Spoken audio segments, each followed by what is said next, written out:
بسم اللہ الرحمن الرحیم۔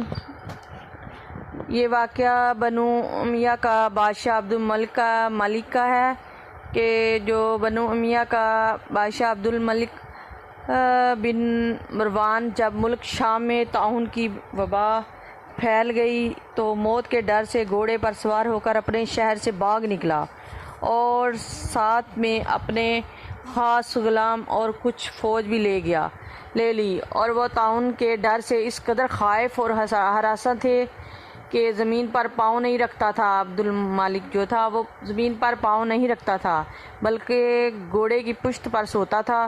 دوران سفر ایک رات اس کو نیند نہیں آئی۔ اس نے اپنے غلام سے کہا کہ تم مجھے کوئی قصہ سناؤ، تو ہوشیار غلام نے بادشاہ کو نصیحت کرنے کا موقع پا کر یہ قصہ سنایا کہ ایک لومڑی اپنی جان کی حفاظت کے لیے ایک شیر کی خدمت گزاری کیا کرتی تھی، تو کوئی درندہ شیر کی ہیبت کی وجہ سے لومڑی کی طرف دیکھ نہیں سکتا تھا، اور لومڑی نہایت ہی بے خوفی اور اطمینان سے شیر کے ساتھ زندگی بسر کرتی تھی۔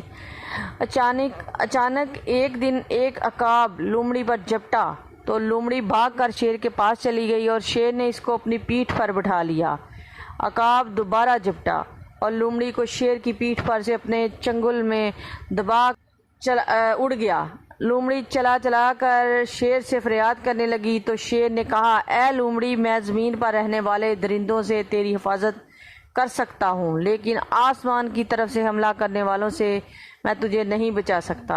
یہ قصہ سن کر عبدالملک بادشاہ کو بڑی عبرت حاصل ہوئی۔ اس کی سمجھ میں آ گیا کہ میری فوج ان دشمنوں سے تو میری حفاظت کر سکتی ہے جو زمین پر رہتے ہیں، مگر جو بلائیں اور وبائیں آسمان سے مجھ پر حملہ آور ہوں، ان سے مجھ کو نہ میری بادشاہی بچا سکتی ہے اور نہ میرا خزانہ اور نہ میرا لشکر میری حفاظت کر سکتا ہے۔ آسمانی بلاؤں سے بچانے والا تو بجز خدا کے اور کوئی نہیں ہو سکتا۔ یہ سوچ کر عبدالملک بادشاہ کے دل سے طاعون کا خوف جاتا رہا اور رضائے الہی پر راضی رہ کر سکون و اطمینان کے ساتھ اپنے شاہی محل میں رہنے لگا۔